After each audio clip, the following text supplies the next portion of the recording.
पुरा भवच्च सर्वेषा अध्वरो विधिना महा प्रयागे समवेतानां मुनीनां च महात्मनां।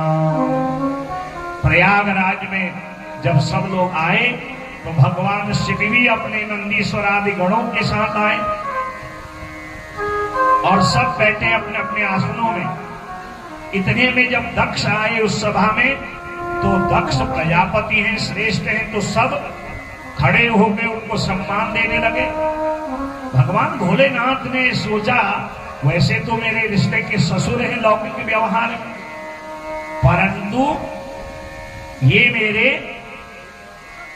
बेटे ब्रह्मा के भी बेटे हैं और इतना बड़ा इनको पद दिया है, कहीं पद का मद तो नहीं हो गया।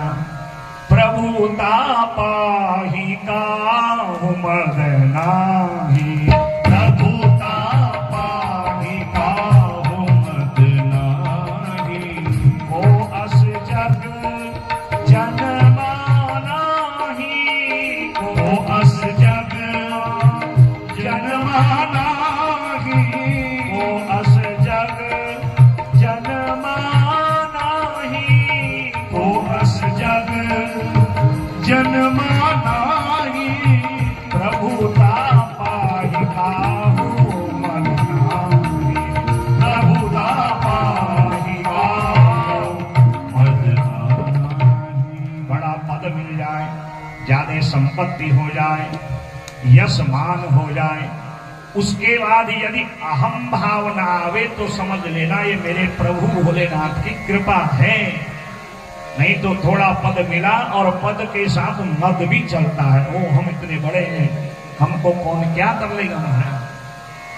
तो इस प्रकार भगवान ने परीक्षा लेनी चाहिए और इसी परीक्षा के चक्कर में दक्ष अहंकार भाव से शिव का अपमान करने लगा। सब खड़े हुए भोलेनाथ, जब खड़े नहीं हुए उसी समय तस्मिन् अवसरे दक्ष प्रजापति पति प्रभु मां प्रणम्य स दक्षो ही न्यस्त तत्रे महां मदाज्ञया। ब्रह्मा जी कहते नारद जी तुम्हारे बड़े भाई को शिव पर बड़ा क्रोध आ गया, सब खड़े हुए और ये मेरा ही जवाई, मेरा ही जामाता मेरा अपमान करता है। भूल गया कि पारलौकिक रिश्ते में भगवान शिव देवादिदेव महादेव है, उनसे बड़े कोई नहीं, ये तो मेरे पिता ब्रह्मा से भी बड़े हैं। कभी कभी व्यक्ति धन मद में ऐसे ही पागल हो जाता है। ये मैं और मेरा, ये दो ही शब्द हैं जो भगवान से मिलने से हमें रोकते हैं, हमारे पतन के कारण बनते हैं। इसलिए जितना ज्ञान हो, जितना धन हो, जितना सम्मान हो, उतनी नम्रता होनी चाहिए।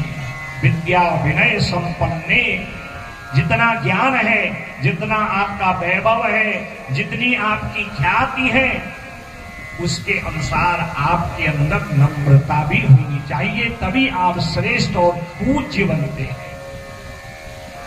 अहंकारी दक्ष ने उस लौकिक व्यवहार में शिव को जब खड़ा हुआ नहीं देखा और खड़े होकर कहता देखो ये मेरा जामाता शिव, जिसको मैंने अपने प्राणों से प्रिय लाडली बिटिया सती को कन्यादान करके इसकी पत्नी बनाया।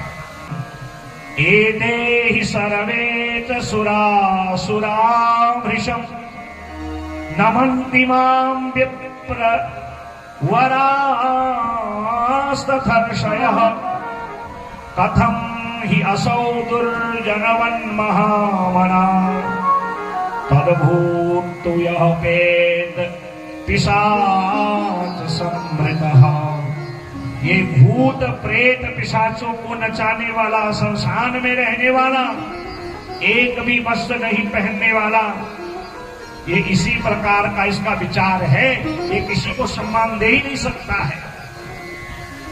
आज मैं इस हरि सभा में घोषणा करता हूं, जो मेरा सम्मान नहीं करेगा वो इस यज्ञ में रहने का भी अधिकारी नहीं है। रुद्रो हि अयं यज्ञ बहिष्कृतो मे वर्णे स्ववीतोत विवर्ण रूपः देवैर्न भागं लभतां सहैव समसामनवासी कुलजन्महीनः। क्या बोलना चाहिए क्या नहीं बोलना चाहिए, आज ये पद के मद में दक्ष अविवेकी हो गया। शिव नाम से ही कल्याण हो जाता है, इसको भूल गया। अयम रुद्रः मया यज्ञात् बहिष्कृतः, यह शिव आज इस यज्ञ से बहिष्कृत है, मैं इसका त्याग करता हूं। न इसके माता पिता का पता है और न इसके घर का कोई ठिकाना है, शमशान में रहने वाला। मैंने कितनी बड़ी नासमझी करी, अपनी सुंदर बिटिया को इसके साथ दे दिया। अनाप शनाप न मालूम जो है क्या क्या नहीं बोलने लगा। कभी कभी ऐसा होता है, थोड़ा सा मिल गया, हम समझते हैं महाराज बस हम जैसा कोई नहीं, व्यसन करने लगते हैं, समाज के लोगों से कलह करना चाहते हैं और भूल जाते हैं कि ये जो काया है ये पंच तत्व की बनी है।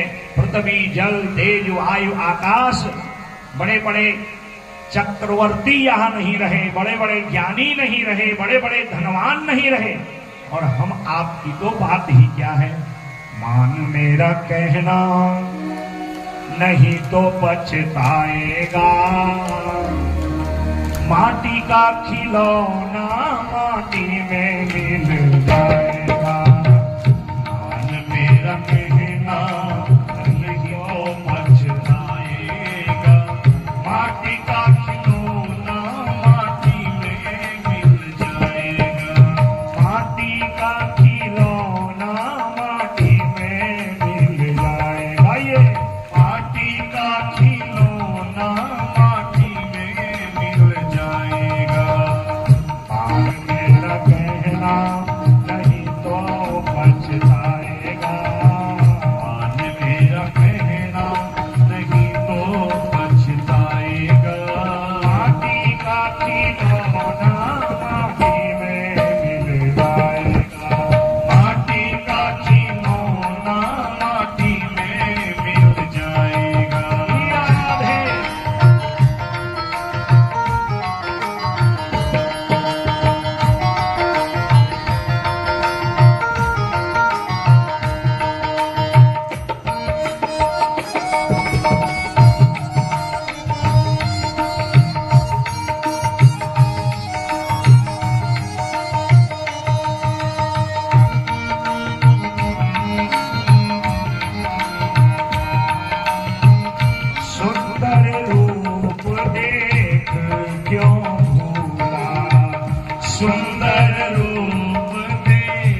पिता और माता, सखा सुमित्र सहोदर भ्राता, सखा सुमित्र सहोदर भ्राता, पल भर में नाता,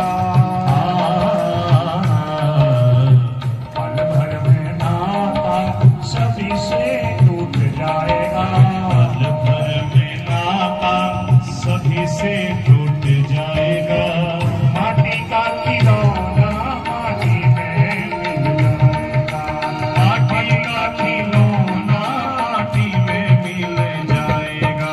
राधे मस्ती में भाव में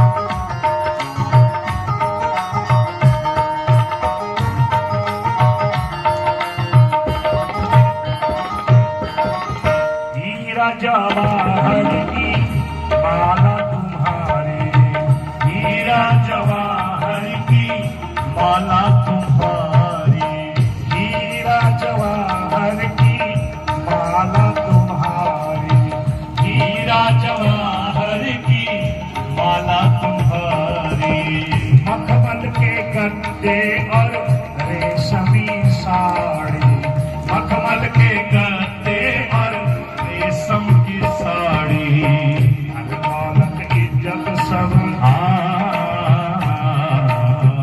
धन दौलत इज्जत सब यहाँ ही रह जाएगा, धन दौलत इज्जत सब यहाँ ही रह जाएगा।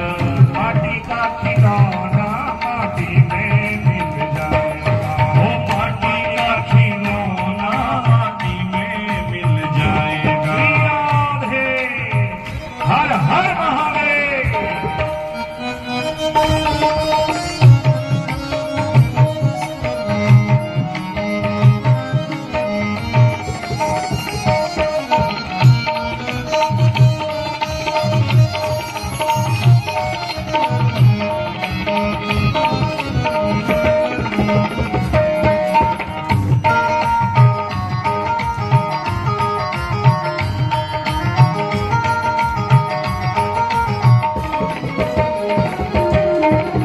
हीरा सो जन्म में गवाए तीर सोए सोए, हीरा सो जन्म गवाई दियो सोए सोए, हीरा सो जन्म गवाए तीर सोए सोए, हीरा सो जन्म गवाई दियो सोए सोए।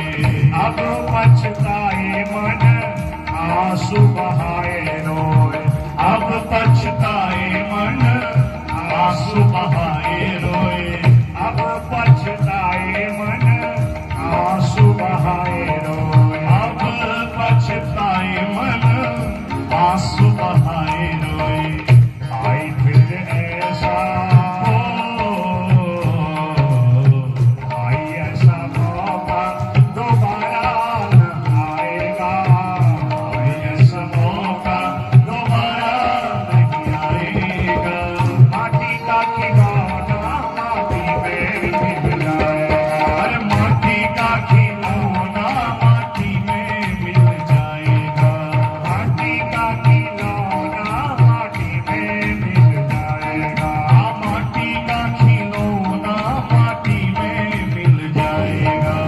हाथ मेरा कहना नहीं तो पछताएगा, मेरा कहना नहीं तो पछताएगा। माटी का खिलौना माटी में मिल जाएगा, अरे माटी का खिलौना माटी में मिल जाएगा, माटी का खिलौना माटी में मिल जाएगा, माटी का खिलौना माटी में मिल जाएगा, माटी का खिलौना माटी में मिल जाएगा, माटी का खिलौना माटी में मिल जाएगा, माटी का खिलौना माटी में मिल जाए, माटी में मिल जाए, माटी में मिल जाएगा। बोले त्रिमुखेश्वर महादेव की। दोनों हाथ उठा के हार हार हार महादेव। जीवन की वास्तविकता यदि पता न रहेगी तो जीवन लक्ष्य से विहीन हो जाएगा, और जिसका जीवन लक्ष्य से विहीन हो जाता है फिर वो अविवेकी हो जाता है। क्या कहना है, क्या करना है, वो सब भूल जाता है। दक्ष ने जब जप किया, तप किया, भक्ति की, तभी तो इतना बड़ा पद मिला ना। और पद के मद के कारण शिव का आज अपमान कर दिया, अब शब्द बोले। और भोलेनाथ की उदारता देखिए, आशुतोष तुम अवधर रानी, शांत बैठे हैं, पर नंदीश्वर से रहा नहीं गया। भरी सभा में खड़े हो गए और कहा, अरे मूढ़, अरे मूर्ख, तू किसको क्या कहता है, इतना भी तेरे अंदर विवेक नहीं है। रे रे सठ महामूढ़ दक्ष दुष्ट मते त्वया यज्ञवायो हि मे स्वामी महेशो हि कृतः कथम। अरे महामूढ़, अरे मूर्ख, तू ये नहीं जानता जिनका तू अपमान कर रहा है उन्होंने ही तेरे कुल को पवित्र किया, तेरी कन्या का दान लेके। तू ही आग्रह करके गया था, भोलेनाथ मेरी बिटिया से ब्याह कर लो, मेरा कुल पवित्र हो जाएगा।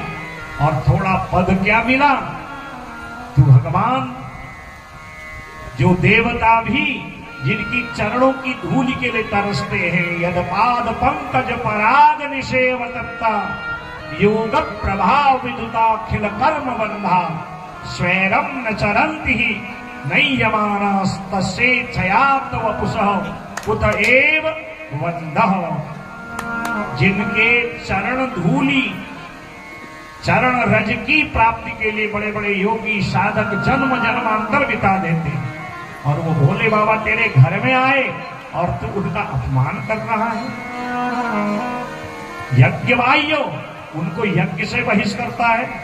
अरे तू जानता नहीं, जिसकी वाणी पर शिव का नाम नहीं होता उसका जीवन कष्टमय बन जाता है, वो जीवन भर भटकते रहता है।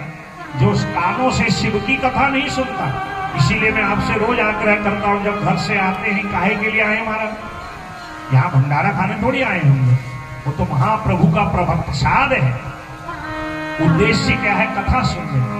और यहाँ आके भी हम अपनी कटर बटर अपनी अपनी कथा शुरू कर देते हैं, न स्वयं सुनते हैं न दूसरे को सुनने देते। यहाँ काहे के लिए आए हैं। और नवदा भक्ति मैंने आपको कल बताई थी, उसमें पहला लक्षण है श्रवणम, सुनने की आदत बनाओ। जब सुनेंगे तभी समझेंगे और तभी संभलेंगे और तभी जीवन की नैया पार होगी। नहीं तो जैसे आए थे वैसे कुकर सूकर की तरह गड़ सल के मर जाएंगे, फिर नरकों में रहेंगे। योग नियंत्रणा का त्रास होगा, गर्भवास का दुख होगा, काल काम का दंड होगा, यमराज के दूत अलग मारेंगे। ये कथा हमें उस भयंकर नरकों से बचाने वाली कथा है। ये भगवान तक पहुंचाने वाला एक सरल साधन है। और यहाँ आके भी यदि हम नहीं संभले तो फिर हमारा कल्याण कहाँ होगा, आप कल्पना भी नहीं कर सकते। यही नंदीश्वर कहता है, जिनके चरण रज लेने के लिए बड़े बड़े योगी ज्ञानी भटकते रहते हैं, और आज तू उसे यज्ञ से बहिष्कृत करता है। यस्य स्मरण मात्रेण भवन्ति सफला मखाः तीर्थानि च पवित्राणि सोऽयं शब्दो हरः कथम। अरे जिस तीर्थ में शिव का मंदिर नहीं होता वो तीर्थ ही तीर्थ रहता ही नहीं है, वो शमशान को भी पवित्र कर देते हैं। और जिसकी वाणी से शिव का नाम न निकले और जिस यज्ञ में शिव के नाम की स्वाहा स्वाहा न हो, वो यज्ञ कभी पूर्ण नहीं होता है। यस्य स्मरण मात्रेण भवन्ति सकला सफला मखाः। शिव शिव कहते ही, शिव नाम का उच्चारण करते ही यज्ञ पूर्ण हो जाता है। और तू उस शिव को, मेरे स्वामी को, इस यज्ञ से बहिष्कृत करता है। ये जितने आए हैं सब देव हैं, देवता हैं, और भोले बाबा देवादिदेव महादेव हैं। इसलिए आज मैं तुझे दंड देता हूं। रे दक्ष शट दुर्बुद्धे यथैव शिविकंकराः सपास्ते ब्रह्मचापत्या शिव तत्व जानता। तो अज्ञानवश शिव के तत्व से बहिष्कृत हो रहा है ना, मैं तुझे श्राप देता हूं। जिस मुख से तू शिव की निंदा कर रहा है, तेरा वो मुख गिर जावे, जब मुखड़ छड़ जाओ महाराज। ऐसा भयंकर श्राप दिया। भोले बाबा कहते हैं, अरे नंदी, किसके मुख लग रहे हैं? कीचड़ में जब पत्थर डालेंगे तो कीचड़ के छींटे अपने पर भी आते हैं। जितना हो विवाद को शांत करना चाहिए। विवाद को बढ़ाओगे तो कोई न कोई भयंकर हानि होगी। भोले बाबा ने नंदीश्वर आदि गणों का हाथ पकड़ा और सीधे जैसे कैलाश पर्वत से आए थे प्रयागराज, वापस कैलाश पर्वत पहुंच गए। और बाबा की उदारता देखिए, कैलाश पर्वत में आए, मां सती को कुछ भी नहीं कहा। आज तो जवाई राजा की जो है ससुराल में खूब आदर खातिर होती है, ब्याह के दिन खूब दहेज दिया जाता है, फिर महाराज फिर भी मुख टेढ़ा ही रहता है जवाई राजा का। पाली पोसी बिटिया अलग दो, बहुत सारा धन दहेज दो, फिर भी कभी सीधी मुख बात हो न हो महाराज। और भोले बाबा का देखिए इतना अपमान ससुराल में हुआ। स्वयं ससुर दक्ष ने अपमान किया और भोलेनाथ ने आके मां सती को इतना भी नहीं कहा कि तेरे पिता ने कुछ अपशब्द कहा है, क्योंकि लड़ाई झगड़ा ससुर से है, पत्नी से काहे का बैर महाराज। तो मन में शांति, श्रद्धा और प्रेम बाबा ने रखा, तभी गृहस्थ में प्रेम भाव बढ़ता है। और इधर दक्ष ने सभी देवताओं से कहा कि आप यज्ञ आरंभ करिए। देखिए उस यज्ञ में अगस्त्य, कश्यप, अत्रि, वामदेव, भृगु, दधीच, भगवान, वेद व्यास, भरद्वाज, गौतम आदि 88,000 महात्मा आए हैं। कितनी बड़ी यज्ञशाला होगी? 88 सहस्राणि जुहन्ति सह ऋत्विजः उद्गातारश्च चतुष्षष्टि सहस्राणि सुरर्षयः। 64,000 वेद पाठी ब्राह्मण वेद को गाते हैं। उद्गाता 4 वेदों का गायन कर रहे हैं। जब यज्ञशाला बनती है तो उसके मुख्य 4 द्वार होते हैं। पूर्व द्वार ऋग्वेद का, दक्षिण द्वार यजुर्वेद का, पश्चिम द्वार सामवेद का और उत्तर द्वार जो है वह अथर्ववेद का होता है। 4 वेदों को पढ़ने वाले 64,000 विद्वान आए हैं और 88 सहस्राणि 88,000 होता हवन करने वाले विद्वान ब्राह्मण ऋषि आदि हैं। कितना बड़ी यज्ञशाला होगी प्रयागराज में बताइए। और सब आपस में चर्चा भी कर रहे हैं कि यहां सबको बुलाया है। उस यज्ञ में जब यज्ञ आरंभ हुआ तो सबको बुलाया, परंतु भगवान शिव और सती को नहीं बुलाया। इतना अहंकार है। दधीच महात्मा ने भरी सभा में जब यज्ञ आरंभ हो रहा था, दक्ष से अनुनय विनय किया, ब्रह्मादि देवताओं से अनुनय विनय किया, सभी देवताओं से ऋषियों से अनुनय विनय किया कि यस्य स्मृत्याचनामोक्त्या समग्रम स्कृतम भवे तस्मात् सर्व प्रयत्नेनो हि आने तभ्यो वृषध्वजः। अरे सभ्य जनों, अरे दक्ष, अभी भी कुछ नहीं बिगड़ा है। आनतभ्यो वृषध्वजः, जाइए भोलेनाथ से क्षमा मांगिए और उनको इस यज्ञ में ले आइए ताकि यज्ञ निर्विघ्न हो। क्योंकि मैं बाबा को जानता हूं, क्योंकि दधीच महात्मा ने आगे कथा आती है, क्षुव राजा के अहंकार को नष्ट करने के लिए महामृत्युंजय की उपासना की है। क्योंकि क्षुव राजा और दधीच बड़े मित्र थे। एक दिन ऐसे ही बातों बातों में विवाद हो गया। क्षुव कहते हैं राजा बड़ा होता है, वो भूपति होता है, उसको भगवान का दर्जा है। दधीच कहते हैं चाहे राजा भगवान के ही तुल्य क्यों न हो, परंतु चारों वर्णों में ब्राह्मण ही सर्वोपरि होता है, राजा भी उसके चरण धोता है। ब्राह्मण कुल में जन्म लेने मात्र से ही वो श्रेष्ठ हो जाता है। और जब वो वेद पढ़े, गायत्री का जप करे, नियम संयम का पालन करे, वो तो देव तुल्य हो जाता है। और विशेष करके उत्तराखंड का जो ब्राह्मण है, कल हमारे भास्कर जी बता रहे थे, और मैं अपनी कहूं, जब हम अपने उत्तराखंड से बाहर जाते हैं ना, कभी मध्य प्रदेश जाते हैं, गुजरात जाते हैं, उड़ीसा जाते हैं, अलग अलग प्रांतों में ऐसे कथाओं के प्रसंग से जाते हैं, तो वहां जो सम्मान मिलता है, बिना चरण प्रक्षालन करे घर के अंदर वो प्रवेश नहीं होने देते। क्यों? क्योंकि वो कहते हैं आप उत्तराखंड के विद्वान हैं, ब्राह्मण हैं, क्योंकि वो देवभूमि है और हम ही अपनी देवभूमि की महत्ता को नहीं जानते। एक तो आप देवभूमि के हैं और उसमें भी ब्राह्मण कुल के वेद पढ़ने वाले, पुराणों को सुनाने वाले मानव। तो इस मानव जीवन में भारतवर्ष में जन्म लेना ही बड़ा कठिन है। श्रीमद् भागवत महापुराण के 5वें स्कंद में बड़ा विस्तार दिया है। विष्णु पुराण में मानव जीवन की महत्ता को बताते हुए भारत भूमि के जन्म को बताया है।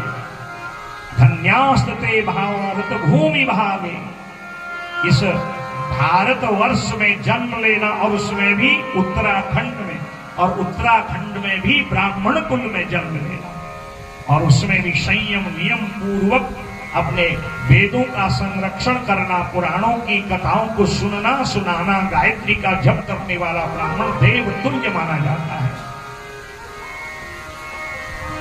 इसलिए दधीच कहते हैं राजा बड़ा है, परंतु राजा से भी बड़ा ब्राह्मण होता है।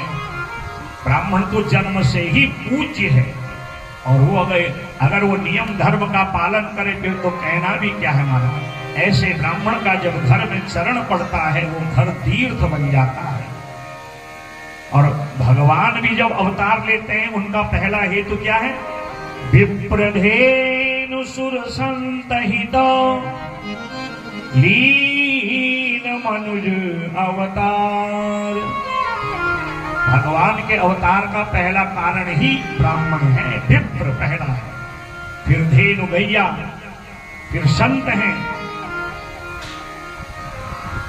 ब्राह्मण का तो बड़ा महत्व है, उसमें भी वेद पढ़ने वाला हो और धर्म का पालन करने वाला हो, गायत्री का जप करने वाला हो, स्वाध्यायी हो।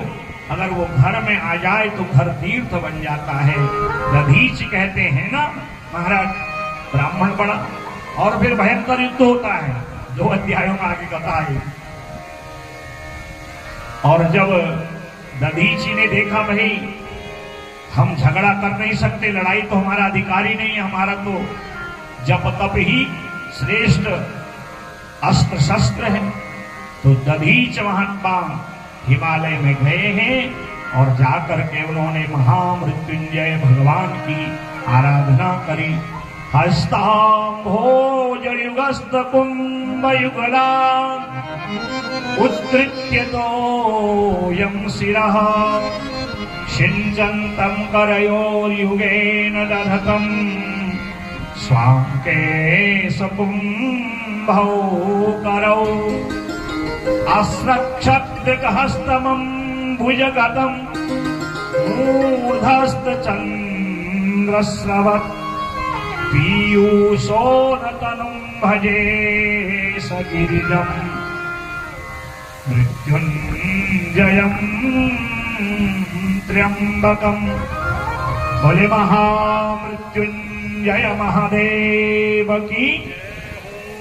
जब अधिक ग्रह पीड़ा दें, शरीर में रोग लग जाए, जीवन में समस्याओं का निदान न हो, तो इस विधि से भगवान महामृत्युंजय की उपासना करना चाहिए। शिव ही महामृत्युंजय हैं। यमराज काल हैं और मेरे भोलेनाथ कालों के भी महाकाल हैं। काल यदि किसी को मारे, महादेव की आराधना से, महाकाल की आराधना से वह अल्प मृत्यु अपमृत्यु से बच जाता है। हस्ताम भोज युगस्त कुंभ युगला, जो सुंदर अपने हाथों से स्वयं जल के कलश लेके, कैसा स्वरूप है, हाथों में उनके जो है जल का, गंगा जल का भरा कलश है, जिनके मस्तक से स्वयं गंगा निकलती है और उसमें उन हाथों में जल के भरे कलश हैं। और हस्त कितने हैं? 10 हाथ उनके हैं, 5 उनके मुख हैं और 1000 दल कमल पर बागांबर पहन करके बैठे हुए हैं। बाईं ओर मां शिवा पार्वती विराजमान हैं, देवता स्तुति कर रहे हैं और स्वयं बाबा अपने मस्तक पर उन कलशों से अभिषेक कर रहे हैं। और एक हाथ को उन्होंने वरद हस्त किया है, मृग मुद्रा लेकर के भक्तों का कल्याण प्रकट करने के लिए मुद्रा बनाई हुई है। और जिनके 3 नेत्र हैं, ऐसे भगवान महामृत्युंजय को हम प्रणाम करते हैं। बोले मृत्युंजय भगवान की जय हो। हर हर हर महादेव। और फिर मृत्युंजय मंत्र को जपा जाता है। ओम त्र्यंबकं यजामहे सुगंधिं पुष्टिवर्धनम् उर्वारुकमिव बन्धनान् मृत्योर्मुक्षीयमामृता। ये केवल मृत्युंजय है। इसी में 6 प्रणव और बीज मंत्र लगा के इसको षड प्रणव युक्त महामृत्युंजय कहा जाता है। एक मृत संजीवनी मंत्र है जिसको शुक्राचार्य जी ने सिद्ध किया था। मृत्युंजय महामृत्युंजय जप की अलग अलग विधियां हमारे शास्त्रों में बताई है। और आराधना करी, भगवान शिव प्रकट हो गए और कहा कि क्या चाहिए मांगो। तो उस समय भगवान मृत्युंजय के आगे दधीच महत्वा कहते हैं, यदि आप मुझे देना चाहते हैं तो 3 वरदान दीजिए। देव देव महादेव मह्यम देहि वरत्रयम् वज्रिमस्तत्व अवध्यत्वम् अदीनत्वम् हि सर्वतः। यदि आप मुझ पर प्रसन्न हैं तो मुझे 3 वरदान दीजिए। मेरी अस्थियां वज्र हो जाएं, कोई मुझे मार न सके और मैं किसी के आगे दीन न रहूं। अस्थियां वज्र हो जाएं और मैं अवध्य, मुझे कोई मार न सके और मैं किसी के आगे दीनहीनों के हाथ न जोड़ूं। और ये वरदान जब महामृत्युंजय भगवान ने दिया, आए अपने मित्र अक्षु के आगे, अब करो युद्ध। और अक्षु जो है भगवान विष्णु का भक्त है। और जब युद्ध हुआ तो युद्ध में राजा अक्षु जीत नहीं सका तो भगवान को बुला दिया, कहा मारिए, मेरा शत्रु है दधीची। तो आज भगवान कहते हैं भले तुम मेरे भक्त हो, पर मैं जिनका भक्त हूं ये भी उन्हीं के भक्त हैं। हम गुरु भाई हो गए मानो।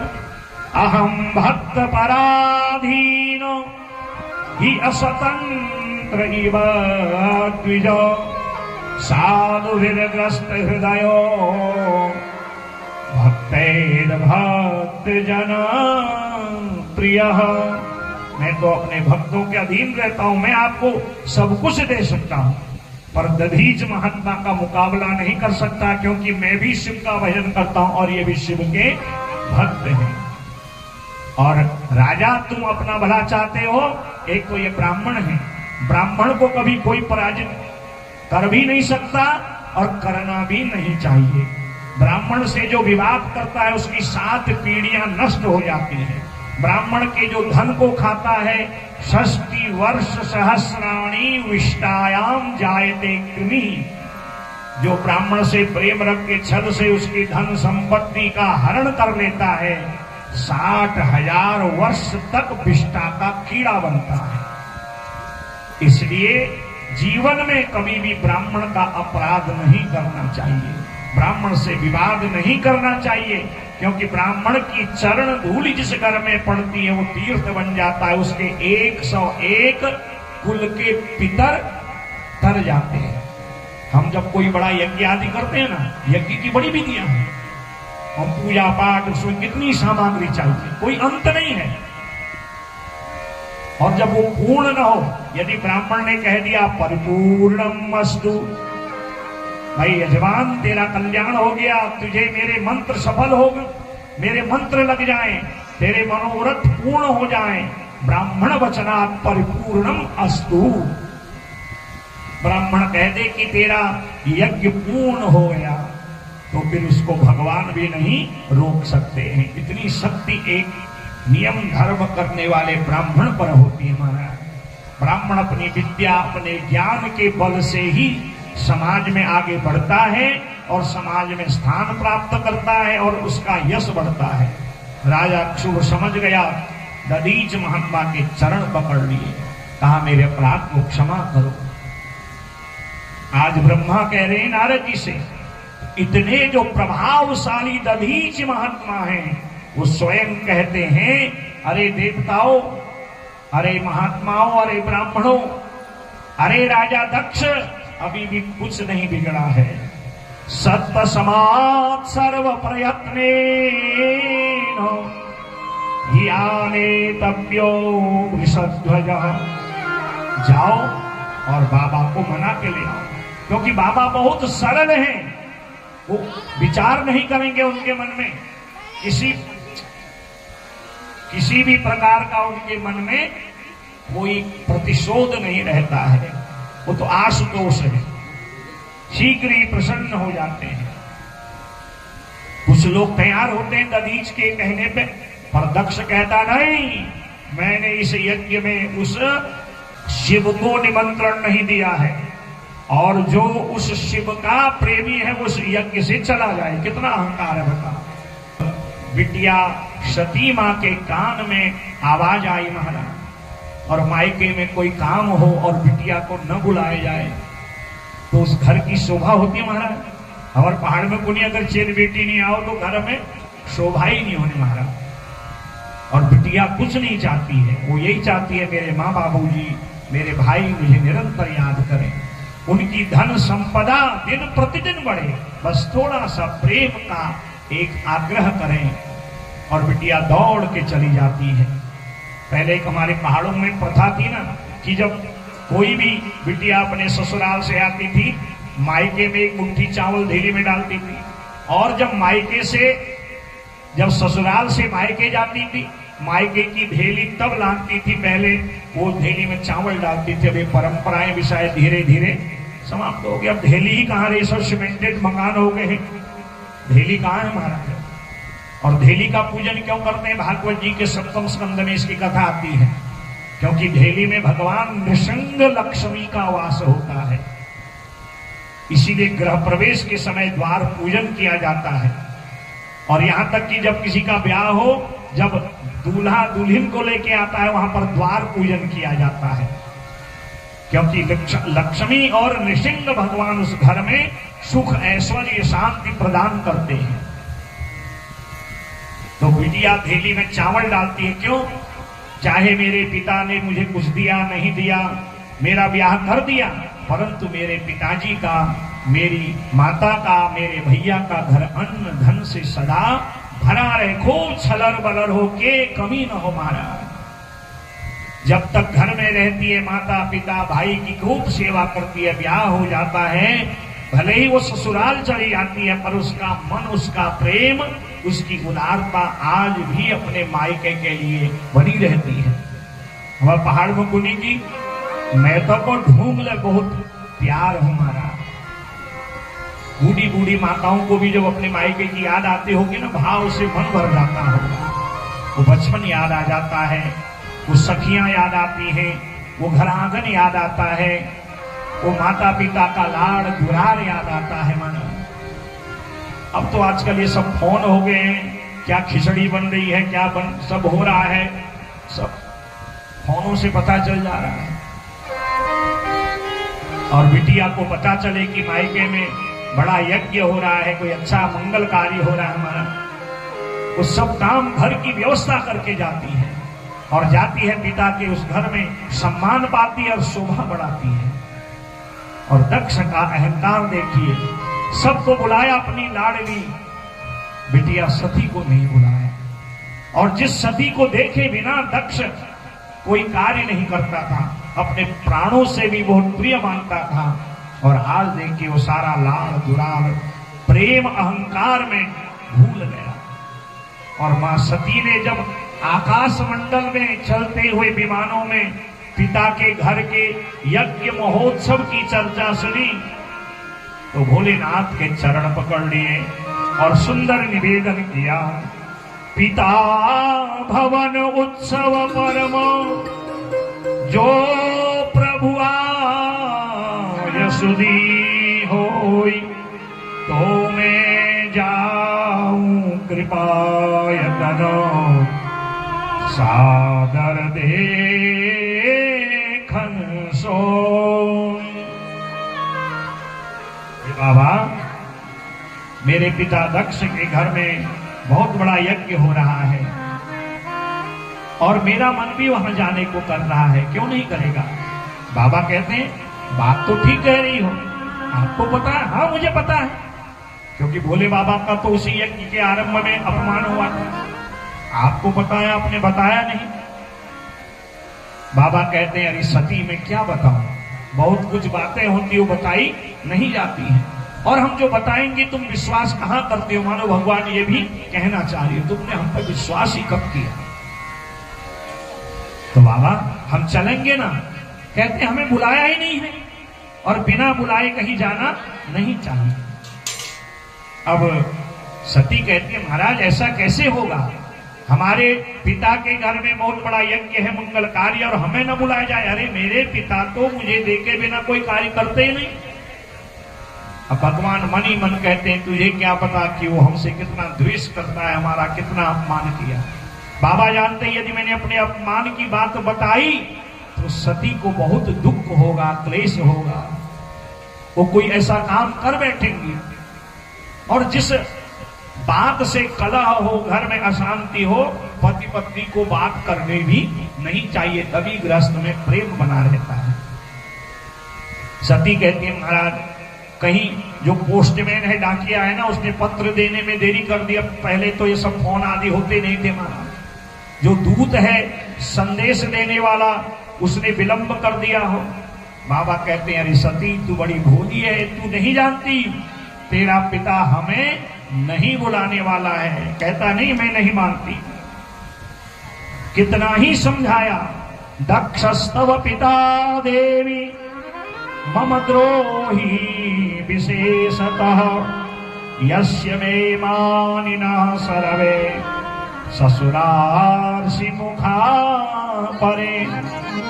जब बहुत आग्रह किया ना सतीवा ने, तो बाबा ने कहा, देख अब तुम कह ही रही है ना, मैं तुझे बताता हूं, तेरे पिता मेरे द्रोही हैं, वो मुझे उस यज्ञ में देखना ही नहीं चाहते। सती कहती मैं मानती नहीं महाराज, वो आपसे कितना प्रेम करते हैं, अब कैसे बताएं बाबा उनका।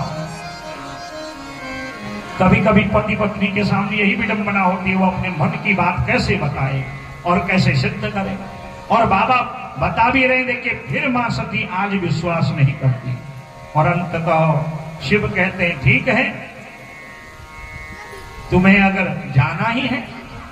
तो सती ने बहुत निवेदन किया, भगवान के हाथ पांव जोड़े कि आप मुझे उस यज्ञ में जाने की आज्ञा दो, आप नहीं भी जाना चाहते तो आज भगवान कहते हैं, यद्येवं ते रुचिर देवी तत्र गन्तुम आवश्यकम शुभ्रते वचान में तुम गच्छ शीघ्रम पितुर्मुखम। यदि तुम्हारा मन नहीं मानता तो जाके देख लो तमाशा। और आज जब सती और शिव का बड़ा संवाद हुआ और अंततः बाबा कहते हैं, ठीक है तुम जाओ। कुछ गणों को मां सती के साथ भेज दिया और कहा, सती हमें प्राण से प्रिय इसकी रक्षा करना, क्योंकि बाबा तो सब जानते हैं अब होने वाला क्या है महाराज। और यहां यज्ञ चल रहा है और इधर मां सती आई और जैसे ही प्रयागराज के उस यज्ञशाला में उसने प्रवेश किया, दक्ष ने सबको सावधान कर दिया।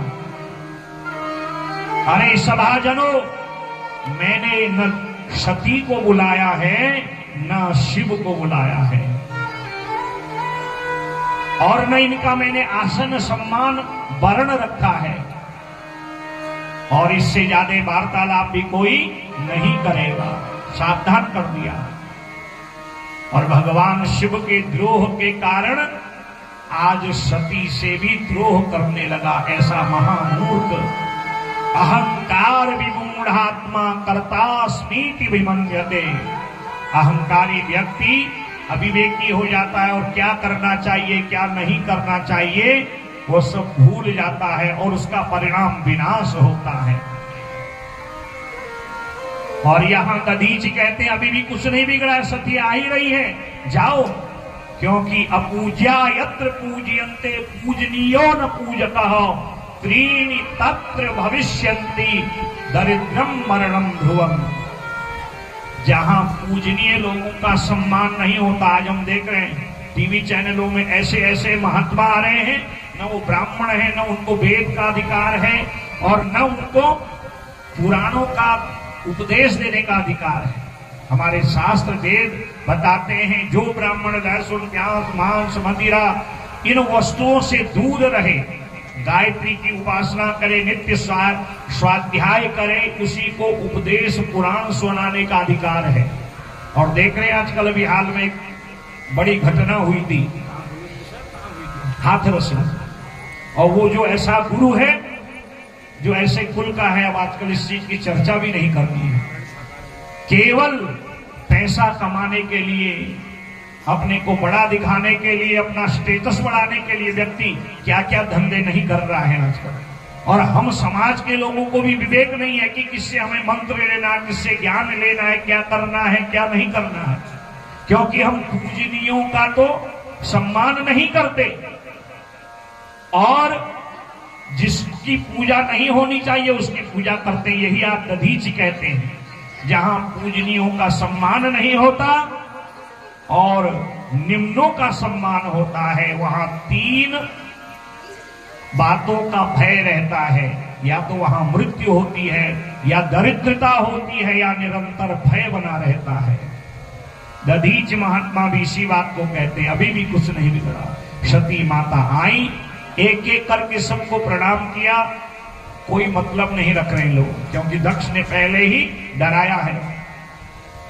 और जब पिता के सामने गई, पिता ने मुख मोड़ लिया, समझ गई सती कुछ न कुछ तो गड़बड़ है महाराज। जो पिता मुझे देखते ही हृदय से लगाता था और आज वह मुझसे भी मुख मोड़ रहा है। और जितनी भी बहनें हैं सती की, 60 बहनें हैं ना सती की, एक स्वयं है 59 और हैं, ये मिलना चाह रही हैं कि मिल करके जो है हम सती को गले से लगाएं, परंतु पिता आंख दिखाता है, भगिनी मिली बहुत मुस्कुराता, बस केवल हंसी का दिखावा करके मनी मन कहती है तूने अच्छा किया सती, तू आ गई। पर मां अपने आप को कैसे रोके। मां ने आज दक्ष की परवाह नहीं करी और सती के पास गई और सती को हृदय से लगा लिया, बेटा तू आगे, तूने बहुत बढ़िया किया, हमारे जामाता तुम्हारे पति भोले बाबा सब कुशल मंगल है ना। सती के मुंह से एक शब्द नहीं निकला, मां के नेत्रों से आज जल बह रहा है। वो समझ गई कि इस यज्ञ में सबको बुलाया, शिव और सती को नहीं बुलाया। यही तेरे पिता का अपराध है। हृदय से लाडली को लगाया और सती मां ने जब उस यज्ञशाला में देखा, सबका भाग रखा है, सबको आसन दिया है, सबके लिए वर्ण है। ब्रह्मा के आसन पर ब्रह्मा लिखा है, विष्णु के आसन पर विष्णु लिखा है। जब बड़ी मीटिंग होती है कैबिनेट आदि की ना, बड़े अधिकारी होंगे, सबके आगे नेम प्लेट होती है ना, तो वैसे ही वर्ण आसन कोई यज्ञ हो पहले निश्चित होता है, हमने इनको आचार्य बनाना, इनको ब्रह्मा बनाना, इनको व्यास बनाना, इनको उपव्यास, ये पूजा, ये तैयारी, ये सारी व्यवस्था सबके नाम का वर्ण होता है हमारा, सबके नाम का है, पर भगवान शिव के नाम का वहां न स्थान है, न आसन है, न वर्ण है।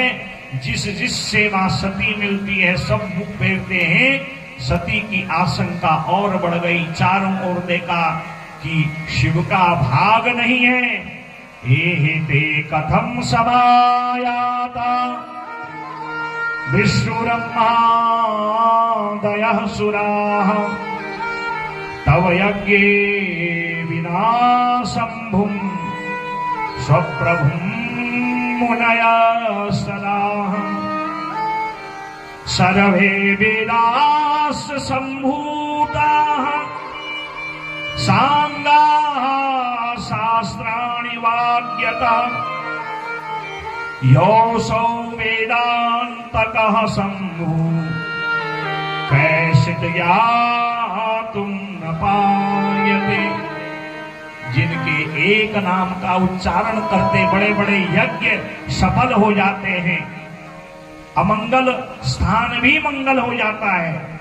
शमशान को कोई मंगल नहीं मानता, पर शिव उस शमशान में रहते हैं, रहते ना यहाँ पर, और उस स्थान में पूजा करना, उस स्थान में स्नान करना अपने आप में मंगलकारी माना जाता है। अरे देवताओं, अरे ऋषियों, तुमको धिक्कार है। अरे तुम मेरे पिता के बहकावे पे आ गए हो। अमंगल्यस्तु, ये दक्ष के अमंगल कहने से, मेरे पति को अपशब्द कहने से इसकी बात पर विश्वास कर लिया।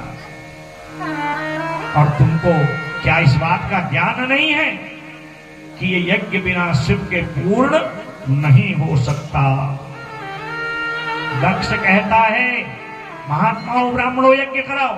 मैंने न इसको बुलाया है न इसके पति को। अमंगल्यस्तु ते भर्ता शिवो शोकम्यते बुधै। तेरा पति अमंगलकारी है, अमंगल भेष धारण करता है, और मंगल यज्ञ में उसे बुलाने की भी आवश्यकता नहीं है। सती कहती है, अरे अब तो मेरा पिता भी कहाँ रह गया। हमारे पहाड़ में कुनी ने चेली हमें जमी प्यार है, और जो जवाई का ही सम्मान न करे तो बिटिया क्या क्या सम्मान करेगा। सती को आया क्रोध, कहती है अब तेरा मेरा संबंध भी समाप्त हो गया, और शायद तू भूल गया है, तूने मुझे बिटिया बनाने के लिए तपस्या की थी, और मैंने तेरे तपस्या को पूर्ण करने के लिए तेरे घर में बिटिया बन के आना स्वीकारा।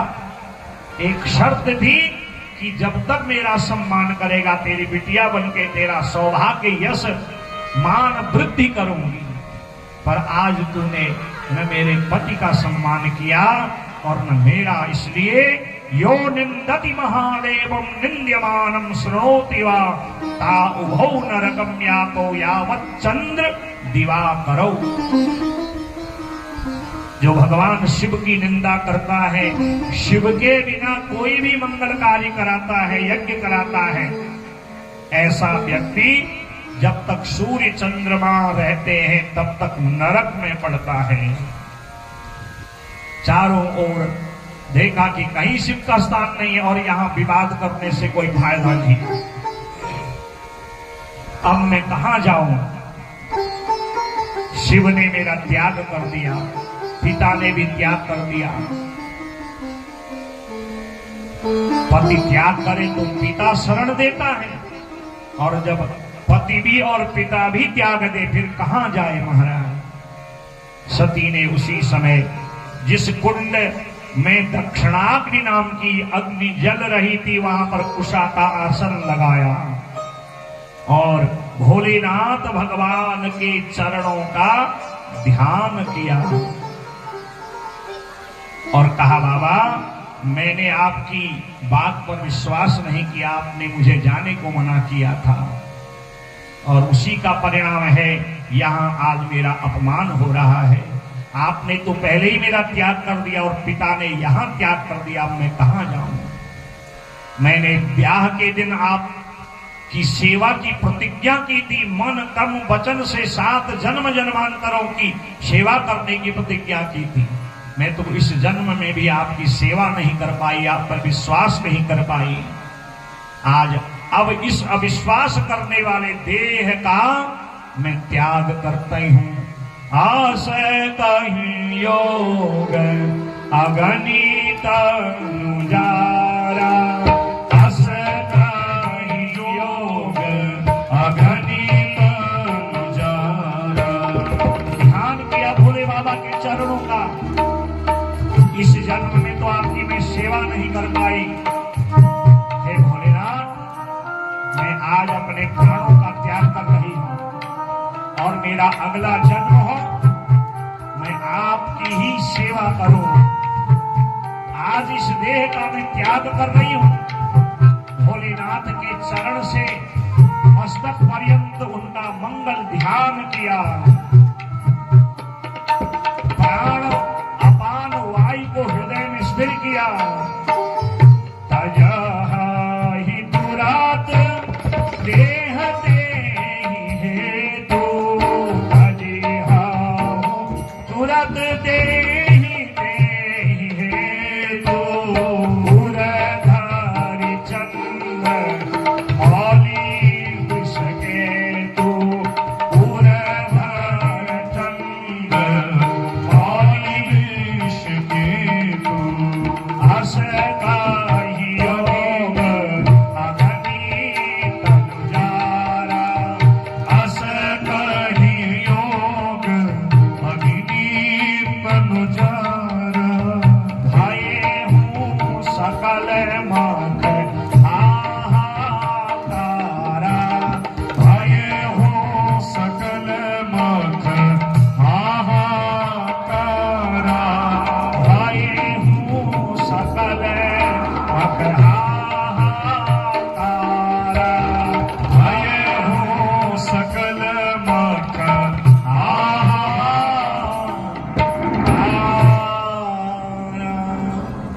पूरधारी चंद्रमौल दृश्य केतु, जिनके मस्तक में चंद्रमा है और जो नंदी वृषभ पर विराजमान होते हैं, ऐसे भोलेनाथ के चरणों का ध्यान किया और प्राण अपान वायु को हृदय में स्थिर कर योगाग्नि में मां सती ने अपने प्राणों का त्याग कर दिया। और मां का जैसे ही प्राण त्याग हुआ, जमीन यज्ञशाला में उनका देह गिर गया, निश्चेष्ट हो गया।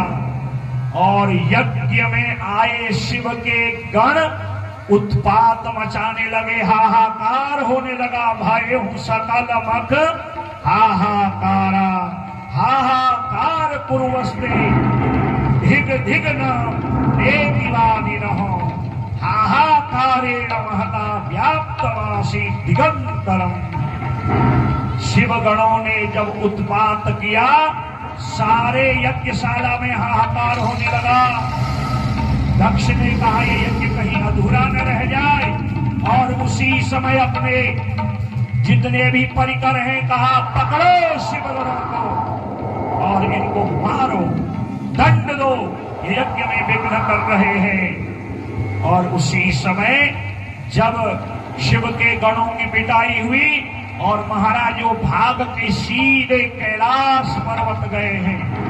और कैलाश पर्वत में जाके जब उन्होंने शिव को ये बात बताई, आकाशवाणी हो गई, रे रे दक्ष दुराचारो दंभाचार परायणो, किम कृतम ते महामूढ़ कर्मचानर्थ कारकम। आकाशवाणी होती, अरे दक्ष, ये मंगल यज्ञ में तूने ये क्या उत्पात कर दिया। तेरी बिटिया ने प्राण छोड़ दिए, तूने शिव गणों की पूजा करने के बजाय उनको दंड दिया, मारा है। तेरा अब विनाश निश्चित है। शिव जी को जब ये सब पता संदेश मिला है, भोलेनाथ को पता चल गया कि सती का देह शांत हो गया है और मेरे गणों की दक्ष ने पिटाई करी, उनको दंड दिया। भयंकर हाथ में त्रिशूल और डमरू लेकर के विनाश करने के लिए तांडव करने लगे। जटाटवी कलम कलम प्रवाह पावितस्थले कलेवलम विलंबितां भुजंग तुंगमालिकां दमट्टमट्टमट्टमट्टिनादमट्टमरवयं चकार चंड तांडवं तनोतु नर शिव शिव आपदाः सप्रमं प्रवन्निनिं मतिर्झरी विलोलवी चिवल्लरी विराजमानमूर् धगत् धगत् धगत् चलल्ललाट पट्टपावके किशोर चन्द्रशेखर रतिः प्रतीक्षणं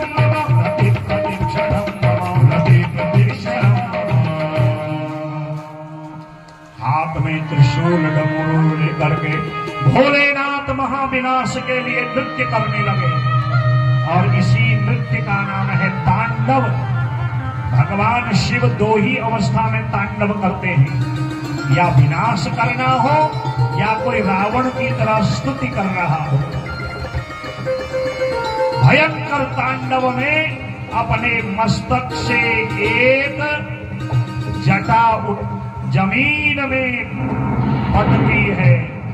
तज्जटाया समुद्भूत वीरभद्रो महाबलः पूर्वभागेन देवर्षे महाभीमो गणिः। भयंकर जटा को जमीन में पटका पर्वताकार एक गण को प्रकट कर दिया और नाम रख दिया वीरभद्र। बोले वीरभद्र भगवान की जय हो। कहा स्वामी क्या करना है? कहा जाओ हजारों लाखों को गणों को लेके जाओ और जाकर के उस यज्ञ का विध्वंस कर दो।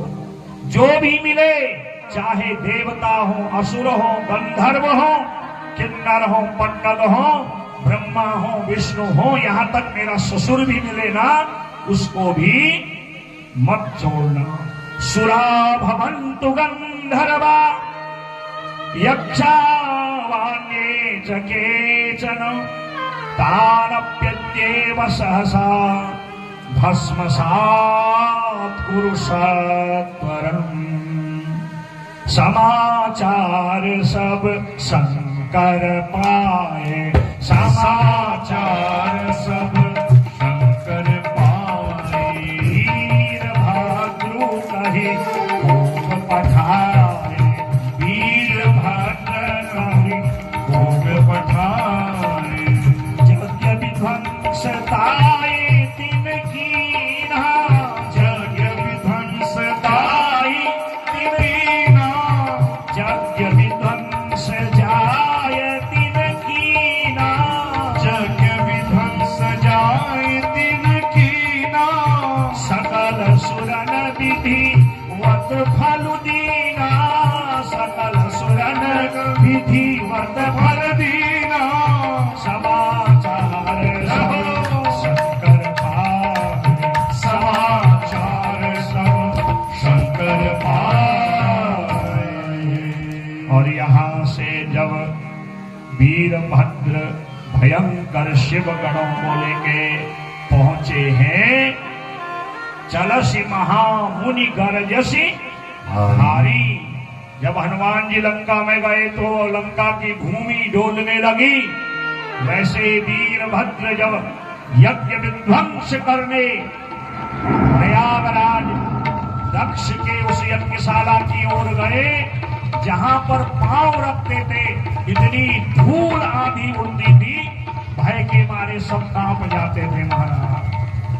और सारी शिवगणों की सेना को लेके जैसे यज्ञशाला के द्वार पर पहुंचे, दक्ष कहता है मैंने आपको वरण दिया है देवताओं, ऋषियों, ब्राह्मणों, मेरी रक्षा करो, यज्ञ की रक्षा करो।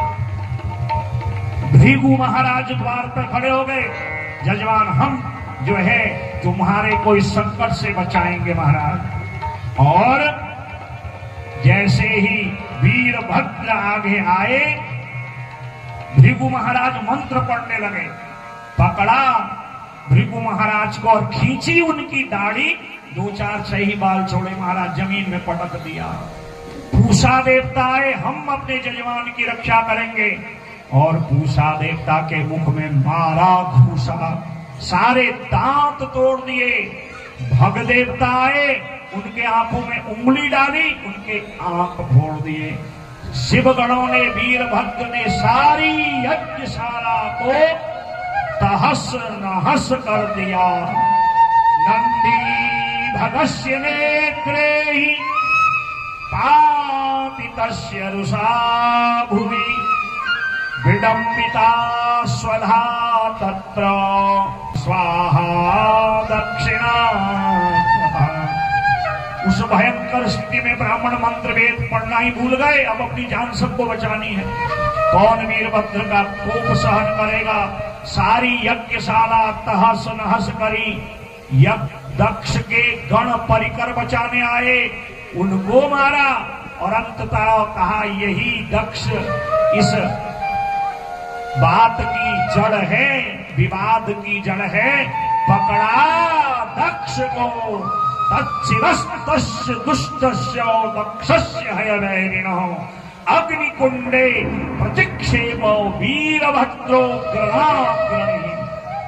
पकड़ा दक्ष को, मरोड़ी गर्दन धड़ जमीन में, और मस्तक को यज्ञ कुंड में स्वाहा। बोले वीरभद्र भगवान की अग्निकुंडे प्रतिक्षेपो। दक्ष के मस्तक को यज्ञ कुंड में डाल दिया। सारी आकुलता व्याकुलता, सारा वातावरण शांत। अब कैसे यज्ञ पूरा हो महाराज? जजमान का ही मस्तक नहीं है, क्या किया जाए? सब देवता आकुल व्याकुल हो गए। दधीच कहते, हमने आपसे पहले ही कहा था ना कि भगवान शिव ही यज्ञ को पूर्ण करने वाले हैं। इसीलिए जब हम यज्ञ पूर्ण करते हैं ना, पूर्णा होती है, तो हर यज्ञ में अलग अलग नाम की अग्नियां होती हैं। विष्णु के नाम का जब हवन करते हैं तो आहवनी नाम की अग्नि होती है। देवी का यज्ञ करते हैं तो शतमंगल नाम की अग्नि होती है। और जब विवाह का हवन होता है, योजक नाम की अग्नि। हर कर्म में अलग अलग नाम की अग्नियां होती हैं। पर जब यज्ञ की पूर्णाहुति होती है तो उसमें एक ही आहुति पड़ती है, अंतिम। और उस यज्ञ में जिस अग्नि का पूजन कहा जाता है उसका नाम मृड है। मृड माने भगवान शंकर। जो भी यज्ञ में कमी रह जाए, मृड नाम की अग्नि में शिव का नाम उच्चारण करते पूर्णाहुति में एक आहुति डालो, सारा यज्ञ शिव पूर्ण कर देते हैं। और शिव के बिना सारा यज्ञ अधूरा। और सारे देवता गए और जाकर के बड़ी दिव्य स्तुति, एक अध्याय में दिव्य 50-52 श्लोक हैं। और भगवान शिव की दिव्य स्तुति है। नमो विष्णु कलत्राय विष्णु क्षेत्राय मानवे भैरवाय शरण्याय त्र्यंबकाय विहारिणे मृत्युंजयाय शोकाय त्रिगुणाय गुणात्मने चंद्र सूर्याग्निनेत्राय सर्व कारण कारिणे।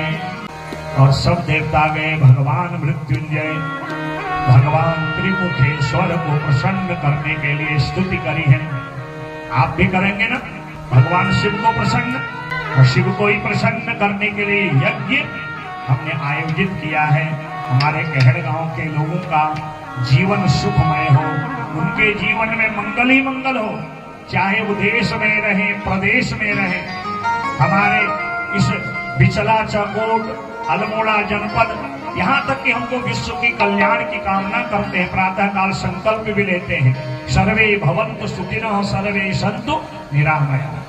इस शिव यज्ञ शिव महापुराण के इस प्रार्थना से, इस कथा से हम सब का मंगल हो। तो मंगल की कामना करते हैं। आइए सब लोग मिलके भगवान शिव को बनाते हैं। शंभुनाथ से निराला, भोलानाथ से निराला, कोई और नहीं। आइए शंभुनाथ से निराला, भोलेनाथ से निराला, कोई और नहीं, कोई और नहीं, कोई और नहीं, कोई और नहीं, कोई और नहीं।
स्वामी क्यों बिसराया मुझको स्वामी, क्यों बिसराया मुझको स्वामी तुम हो बोले अंतर्यामी, क्यों बिसराया मुझको स्वामी, तुम हो भोले अंतर्यामी क्यों बिसराया मुझको स्वामी ऐसा भक्त का रखवाला भोला भक्त का रखवाला कोई और नहीं, नाथ से निराला सबको नाथ से निराला और नहीं भोले नाथ से निराला सबको नाथ से निराला कोई और नहीं कोई और नहीं, कोई और नहीं, कोई और नहीं कोई और नहीं नाथ से निराला,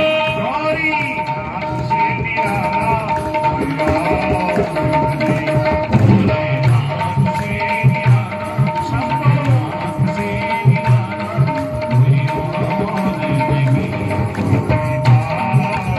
शिव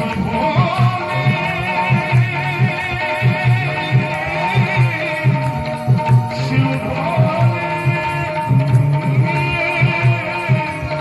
शिव भोले,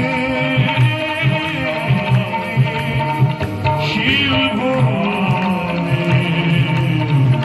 शिव भोले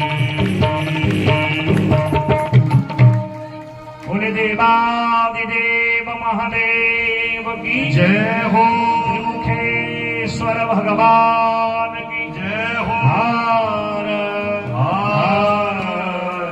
हर महादेव। नमस्ते नीलकंठाय वेदसे परमात्मने विश्वाय विश्वबीजाय जगदानंद हे कवे पूर्ण भावोस्तु ते नाथ वसिष्ठोद्धर कर्मणि रुद्रभागेन यज्ञस्ते कल्पितो नान्यथा क्वचित्। बड़ी दिव्य एक अध्याय में ब्रह्मादि देवताओं ने, इंद्रादि ने, ऋषि महर्षियों ने भगवान महामृत्युंजय शिव की त्रिमुखेश्वर नाथ की स्तुति करी। हे मृत्युंजय, हे शोक निवारण करने वाले, हे देवादिदेव महादेव, हे अष्टमूर्ति स्वरूप, हे अमंगल को मंगल करने वाले, हे महादेव, हमारे अपराध को क्षमा करो। हम दक्ष के उस यज्ञ में ऐसे मोहित हो गए थे कि हम आपका सम्मान ही भूल गए।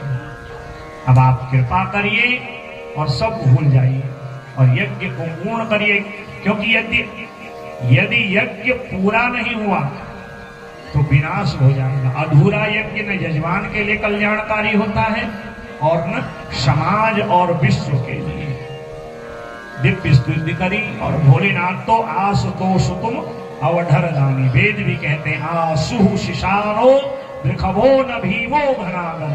वैसे भयंकर है, परंतु जब कोई भक्त अनन्य भाव से उनकी स्तुति करता है, अनन्या चिंतयन्तो माम ये जनाः पर्युपासते तेषां नित्याभियुक्तानां योगक्षेमं वहाम्यहम्। जब भक्त संसार से आकुल व्याकुल होकर देखता अब कोई रक्षा करने वाला नहीं है, तो इसी त्रिमुखेश्वर नाथ के आगे आके जब गाता है और कहता है अनन्या न अन्य, आपके अलावा और कोई नहीं है। अनन्य भक्ति माने आपके अलावा हे प्रभु और कोई नहीं है, मुझको आप ही पर विश्वास है।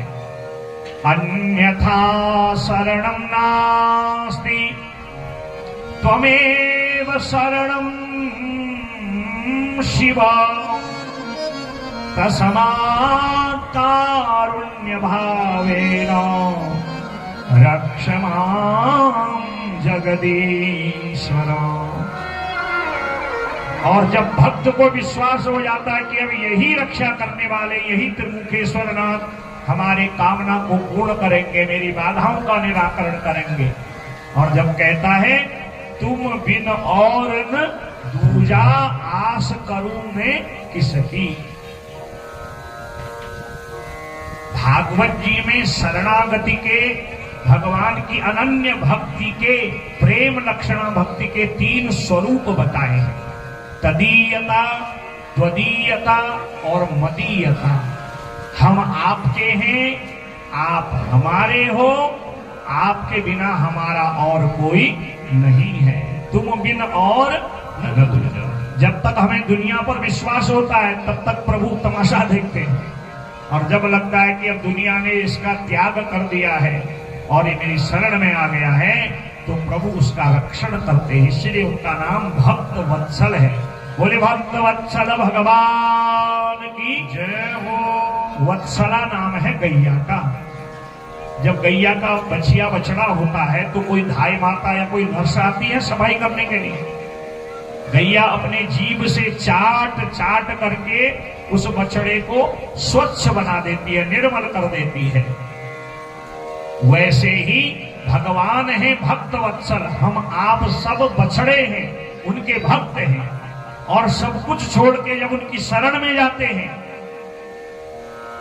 तुम बिन और न दूजा, ऐसा विश्वास लेके जाते हैं, तो भगवान अपने शरण में आए हुए भक्तों का समस्त कष्ट, संकट, क्लेश दूर कर देते हैं। भक्तान पापान कष्टान क्लेशान लालयति पालयति इति भक्त वत्सल। जो अपने शरण में आए हुए भक्तों के समस्त क्लेश, कष्ट, दुख, पाप को दूर कर देते हैं, उन्हीं का नाम है भक्त वत्सल। तो आज देवताओं ने भक्त वत्सलता पूर्वक भगवान की भक्ति करी, और भगवान भक्त वत्सल बन के कहते अब आप शांत हो जाओ। और कहा क्या करना है? कहा अधूरा यज्ञ पूरा करना। कहा चलो आप सब लोग हरिद्वार पर आओ, कनखल पर, और मैं अपने गणों को लेके आता हूं। ब्रह्मा जी ने सभी देवताओं को कहा जाइए दक्ष का धड़ लेके आओ। विश्वकर्मा ने कनखल पर सुंदर एक यज्ञशाला बनाई। ययो कनखलम संभुर यज्ञवाटम प्रजापते रुद्रस्तथा ददर्शाथ वीरभद्रेण कृतम। जिस यज्ञ को वीरभद्र ने भगवान शिव की आज्ञा से तहस नहस करके उसका विनाश कर दिया था, पुनः यज्ञशाला को हरिद्वार कनखल में आके बनाया गया। दिव्य यज्ञ मंडप सजा, सभी देवता आए। भगवान ने कहा मुझे क्या देखो, यज्ञ आरंभ करो महाराज। बिना यजमान के यज्ञ कैसे आरंभ होगा? कहा लाओ जजमान को। और जब जजमान को लाए तो जजमान का धड़ ही धड़ है, सर है नहीं। कहा महाराज ये कबंध क्या यज्ञ करेगा? कहा कोई बात नहीं, इसका उपाय भी हम करते हैं। और जाओ एक बकरे का मस्तक काट के लगाओ, क्योंकि हम जानते हैं हमारे ससुर जी को एक बात बहुत अच्छी लगती थी, और वो क्या कहते थे? बकरा क्या कहता है? क्या कहता है? बकरे की बोली क्या होती है जानते हैं ना सब लोग? मैं। और जो मैं करता है उसकी गर्दन पहले कटती है, और फिर भी हम मैं करना नहीं छोड़ते। जितना मैं करोगे भगवान से उतने दूर रहोगे। और उस मैं को क्या करो?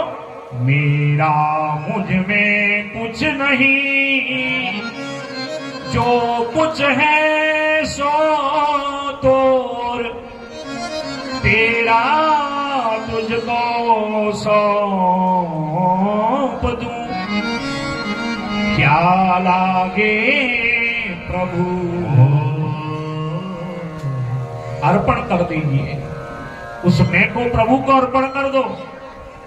और बकरे का मस्तक दक्ष के मस्तक पे लगाया, धड़ पे लगाया, क्योंकि भगवान कहते मेरे ससुर जी हैं, मैं इनका जवाई हूं।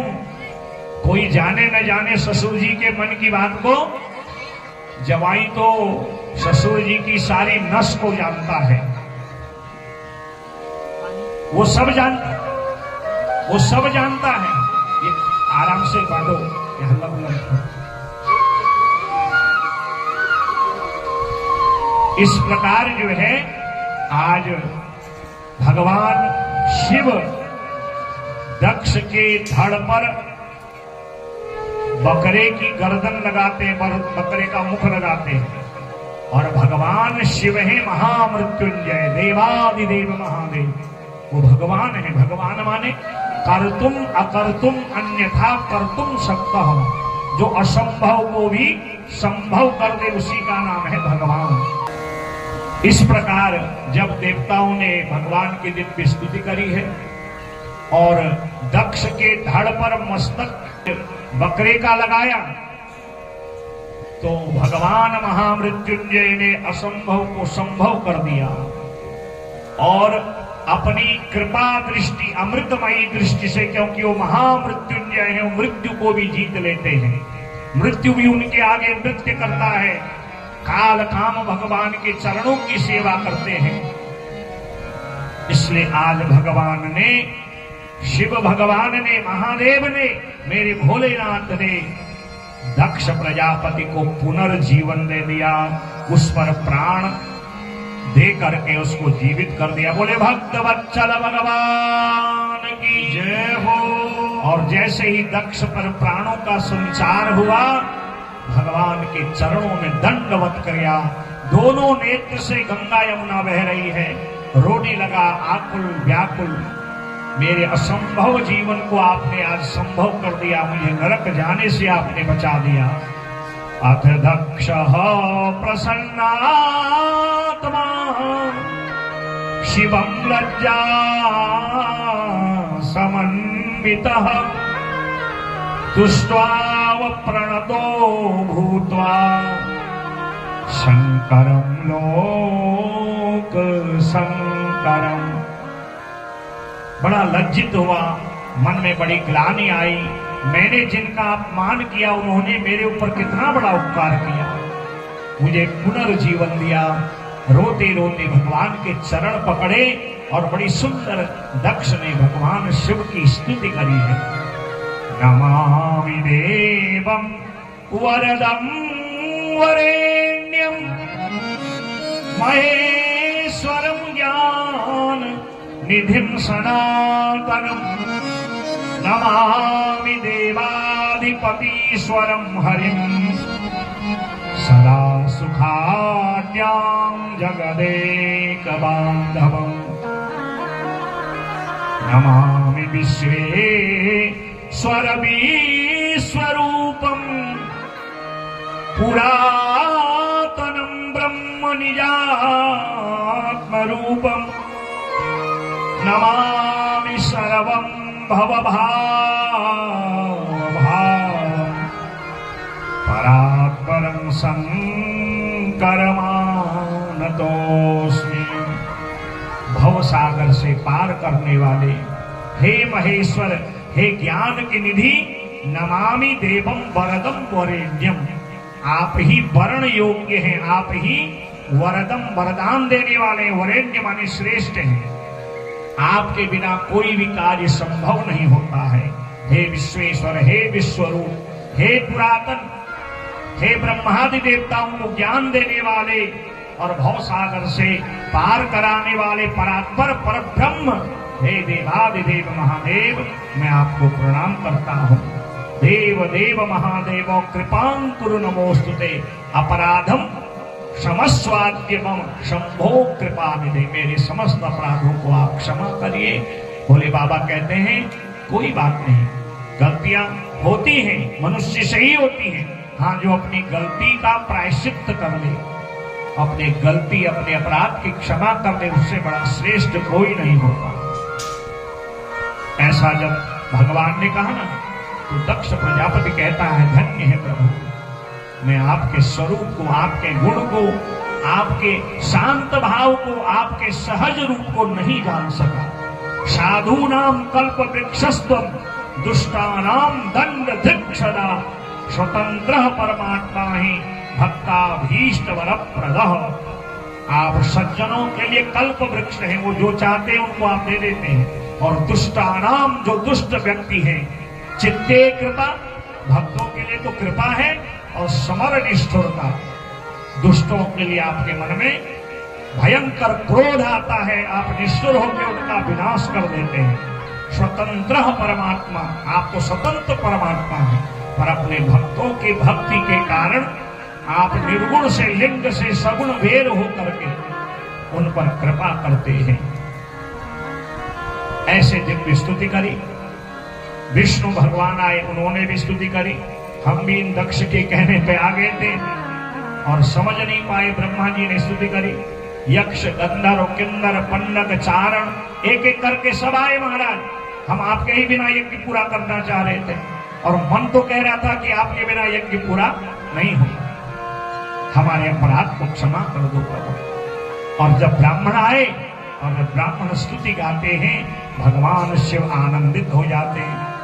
तुम क्रतुस्त्वं हविस्त्वं होतास स्वयं, त्वं हि मंत्रः समिद्धर्व पात्राणि च, त्वं सदसत्विदो दंपती देवता, अग्निहोत्रं स्वधा सौम्य आज्यं पशु, त्वं पुरागां साया महासुकरो, दृष्टया पद्मनिवारणेन्द्रो यथा, स्तूयमानो नदन्लीलया योगभिर्विज्युहर्तत्तैकात्रयज्ञक्रतुः, सप्रसीद तव समाकमाकाङ्क्षता, दर्शनं ते परिभ्रष्ट सत्कर्मणाम्, कीर्त्यमाने निभिर्नाम यज्ञेशते, यज्ञ विघ्नाक्षयं यान्ति तस्मै नमः। ये स्तोत्र भागवत जी का है। चतुर्थ स्कंद में पहले 7 अध्याय सती दक्ष की कथा है, और ब्राह्मण आके जब स्तुति करते हैं कि आप ही यज्ञ की अग्नि हो, आप ही कुशा हो, आप ही समिधा हो, आप ही तिल जो साकल्य है वो भी आप ही हो, और आप ही यजमान हो, और आप ही दक्षिणा स्वरूप ब्राह्मणों को प्रसन्न करने के लिए उनमें श्रद्धा प्रेम बढ़ाते हैं। आप किसी भी विघ्न को ऐसे नष्ट कर देते हैं जैसे कोई हाथी सरोवर से वारणेन्द्रो यथा, जैसे किसी कमल नाल को जड़ से उखाड़ के उसको अपने सूंड पे धारण कर लेता है, वैसे ही प्रलय काल में आप काशी को अपने त्रिशूल में धारण कर लेते हो। जो आपकी शरण ग्रहण करते हैं, प्रसीद त्वमाकांक्षता, आप उन पर प्रसन्न होकर उनको दिव्य भक्ति वरदान प्राप्त कराते हो। इस प्रकार देवताओं के द्वारा, ब्राह्मणों के द्वारा, ऋषि महर्षियों के द्वारा स्तुति करी, और भोलेनाथ प्रसन्न हुए, और भोलेनाथ ने वहां पर आज एक भक्ति का ज्ञान दिया है। चतुर्विधा भजन्ते माम जनाः सुकृतिनः जना, चतुर्विधा भजन्ते माम जनाः सुकृतिनः सदा, आर्तो जिज्ञासुरर्थार्थी ज्ञानी चैव चतुर्थ भाग। 4 प्रकार के मेरे भक्त होते हैं, जो आर्त हैं, जो जिज्ञासु हैं, जो अर्थार्थी हैं, और जो ज्ञानी हैं। वो मुझे अनन्य प्रिय हैं। आप उन सब भक्तों में आप श्रेष्ठ हैं। और इस प्रकार विधिवत बाबा ने उस यज्ञ को पूर्ण किया, और आज देवताओं ने कहा कि आपके कारण यज्ञ पूर्ण हुआ है, इसीलिए पूर्णाहुति यज्ञ में मृड नाम की अग्नि आपके नाम से ही हवन करके पूर्णाहुति का भाग हम प्रदान कर रहे हैं। यज्ञ में जो भी कमी रहे, जब शिव का नाम लेकर के, भगवान शिव के नाम का उच्चारण करके पूर्णाहुति का गोला डाला जाता है, भगवान शंकर से यज्ञ को पूर्ण कर देते हैं। बोले यज्ञ नारायण भगवान की जय हो। भक्त वत्सल महादेव की जय हो। मुखेश्वर नाथ की जय हो। हर हर महादेव।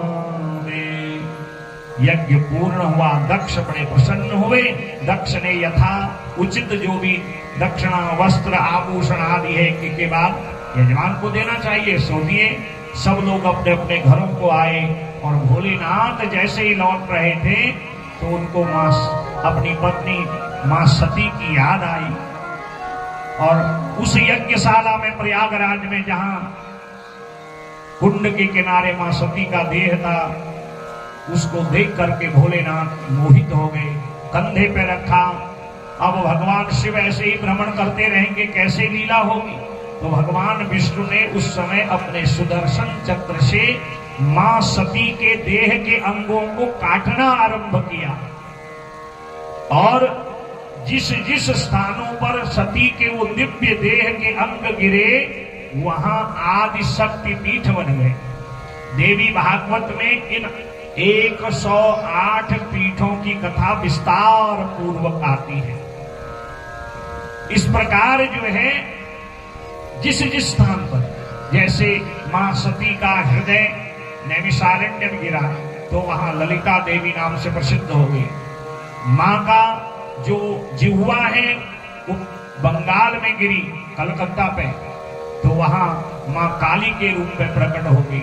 मां के नेत्र हमारे उत्तराखंड और हिमाचल में गिरे तो मां नैना देवी के नाम से प्रसिद्ध हो गई। मां की नाभि पूर्णागिरी पर्वत पर गिरी तो मां पूर्णागिरी नाम से प्रसिद्ध हो गई। मां का गुह्य अंग आसाम गुवाहाटी पर गिरा तो मां वहां कामाख्या देवी के नाम से प्रसिद्ध हो गई। अर्थात जो जो अंग जहां गिरे हैं, मां का कटि प्रदेश उड़ीसा में जहां जिसको आज हम कटक कहते हैं, तो वहां आज मां कटक चंडी के नाम से प्रसिद्ध है। एक बार कथा प्रसंग से गए थे तो कटक चंडी का दर्शन किया था। तो इस प्रकार ये 108 जो सिद्ध पीठ है, ये स्वयंभू पीठ है, इनकी स्थापना नहीं होती, ये स्वयं प्रकट है। ये मां सती के देह के दिव्य अंग है, इसलिए आदि शक्ति पीठ है। जीवन में इन शक्ति पीठों का दर्शन करना चाहिए, इनका यात्रा करना चाहिए। और यदि इतना न हो तो इन 108 शक्ति पीठों का मन से स्मरण कर लेना चाहिए, तो शक्ति पीठों की यात्रा का फल प्राप्त हो जाता है। और जब भगवान शिव शंकर के कंधे से सती के शरीर के सारे अंग कट कट के जमीन में गिर गए, तब भोलेनाथ सीधे आए और कैलाश पर्वत में आके समाधिस्थ हो गए। बोले भक्त वत्सल भगवान की जय। और तब नारद जी ने भगवान ब्रह्मा से दिव्य निवेदन किया। दाक्षायणी सती देवी त्यक्त देहा पितुर्मखे कथम गिरिसुता ब्रह्मण बभूव जगदम्बिका कथम कृत्वा तपोद्युग्रम पतिमाप शिवं च सा एतन्मे पृच्छते सम्यक् कथयो त्वं विशेषतः। नारद जी कहते हैं, हे पिता ब्रह्मा, आप हमें मां पार्वती का चरित्र सुनाइए, जो दाक्षायणी दक्ष की कन्या है, जिन्होंने अपने पिता के यज्ञ में अपने प्राणों की आहुति दी, अपने प्राणों को छोड़ा। हमने सुना है वही हिमालय राज और मैना की बिटिया बन के आई और उनका नाम पार्वती पड़ा है। कथम गिरिसुता ब्रह्मण बभूव जगदम्बिका, वह साक्षात आदि शक्ति जगदम्बा कैसे हिमालय राज और मैना की बिटिया बनी। कौन थे हिमालय राज, कौन है मैना, और कैसे उनके घर में मां जगदम्बा कन्या रूप में पार्वती रूप में प्रकट हुई, हमें ये सुनाइए। और तब मां पार्वती के पावन चरित्र को ब्रह्मा जी ने और सूत जी ने ऋषियों को, ब्रह्मा जी ने नारद जी को सुनाया। सती मरत हरि सन बरु मांगा, सती मरत हरि सन बरु मांगा। जन्म जन्म शिव पद अनुरागा, जन्म जन्म शिव पद अनुरागा। जन्म जन्म शिव पद अनुरागा, जन्म जन्म शिव पद अनुरागा। तेहि कारण हिमगिरि गृह जाई, तेहि कारण हिम गृह गिर जाई। तेहि कारण हिमगिरि गृह जाई, तेहि कारण हिम गिरि गृह जाई। जनमी पार्वती तनु पाई, जनमी पार्वती तनु पाई। सती मरत हरि सन बरु मांगा, सती मरत हरि सन बरु मांगा। हरि सन बर मांगा, हरि सन बर मांगा। ब्रह्मा जी कहते हैं नारद जी, जब सती ने अपने देह का त्याग किया उससे पूर्व उन्होंने भगवान शिव के चरणों का ध्यान किया। जन्म जन्म शिव पद अनुरागा, और मरते समय भगवान शिव से, प्राण त्यागते समय भगवान शिव से निवेदन किया कि आपके ही चरणों में हमारा प्रेम हो। जब मेरा अगला जन्म हो बाबा, मैं आपकी ही अर्धांगिनी बनूं। इसीलिए तेहि कारण हिमगिरि गृह जाई, जनमी पार्वती तनु पाई। और उन्होंने पर्वतराज की बिटिया है, इसलिए नाम हुआ पार्वती। बोले पार्वती मैया की जय।